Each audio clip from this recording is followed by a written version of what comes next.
Au FRAC des Pays de la Loire, l'exposition World is Round esquisse une spirale, douce et déterminée.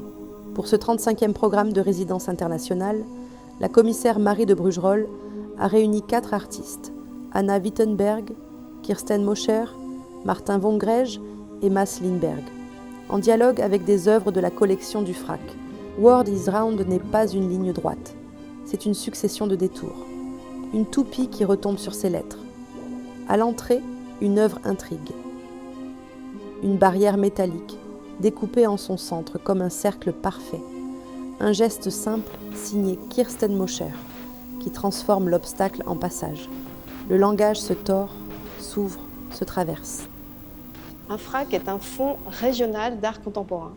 Un fonds est une collection. Donc ici, au FRAC, on constitue une collection et c'est la mission première des FRAC, c'est de constituer une collection d'art contemporain. Alors, quelle est la particularité des FRAC? On peut dire des FRAC en général, c'est qu'on peut dire, ça ressemble quand même à un musée, mais ce n'est pas un musée. Pourquoi? Parce que notre collection est nomade. Notre mission, c'est vraiment d'apporter une offre culturelle en art contemporain dans des lieux qui sont éloignés de l'offre culturelle.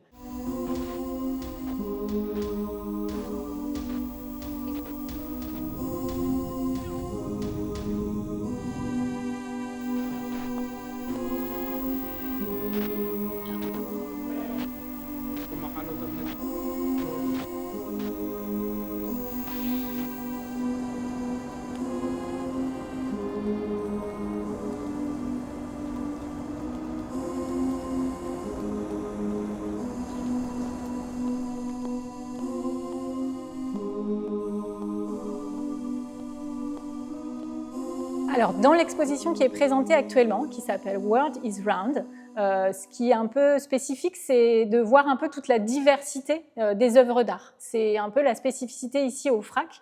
On aime montrer la diversité de la création contemporaine. Donc, dans cette exposition, ce qui est intéressant, c'est que justement, on va découvrir des démarches, des techniques, des médiums très différents, de la peinture, de la sculpture, de la vidéo, des objets aussi qui ont pu être détournés et ramenés dans l'exposition. Donc pour le public, c'est toujours une découverte assez variée et en fonction du coup de la sensibilité des visiteurs, on va être plus ou moins attiré ou plus ou moins sensible à telle ou telle œuvre. Je dirais que c'est ce qui fait la richesse aussi des expositions au FRAC.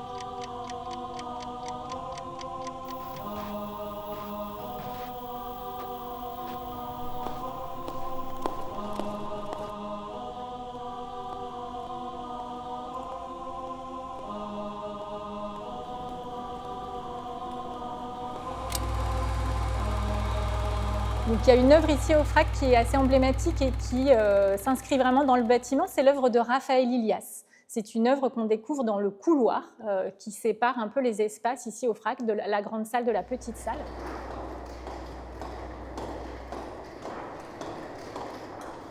Quand il est revenu de sa résidence au Yucatan, il a souhaité installer une œuvre pour le couloir du FRAC, qui est très spécifique. D'habitude, ce n'est pas du tout un espace où on accueille des œuvres.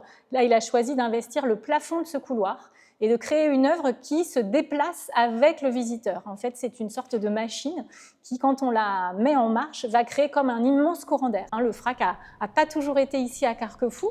Dans les années 80, quand il était dans l'abbaye de Fontevraud, il y a justement des artistes qui aussi se sont inspirés du site de l'abbaye de Fontevraud. Ensuite, quand il a été à Clisson, idem, les artistes s'inspiraient du cadre du parc de la Garenne-le-Maux à Clisson. Et ici, c'est la même chose. Donc, on a comme ça dans la collection cette entrée autour de l'architecture et du paysage qui est intéressante parce qu'elle raconte à la fois l'histoire du FRAC, c'est 40 ans d'activité de ce musée un peu différent des autres, et en même temps du regard des artistes sur cet environnement et un regard international puisqu'il s'agit parfois d'artistes qui viennent du monde entier. Et effectivement, que ce soit des artistes locaux, des artistes du continent asiatique et des artistes du continent africain, évidemment, ils n'ont évidemment pas le même regard, pas la même manière d'appréhender les choses et c'est toute la richesse aussi, donc à la fois toute la diversité et en même temps l'unité qui se retrouve au sein de cette collection. Dans une petite salle obscure, les vidéos d'Anna Wittenberg vibrent. Les images, les lumières et les sons tissent une présence fragile, presque suspendue. On y entre comme dans un rêve, silencieux, enveloppant, circulaire. Et partout, les œuvres dialoguent, bulles, hémisphères, boules de neige, films en boucle, reflets déformants.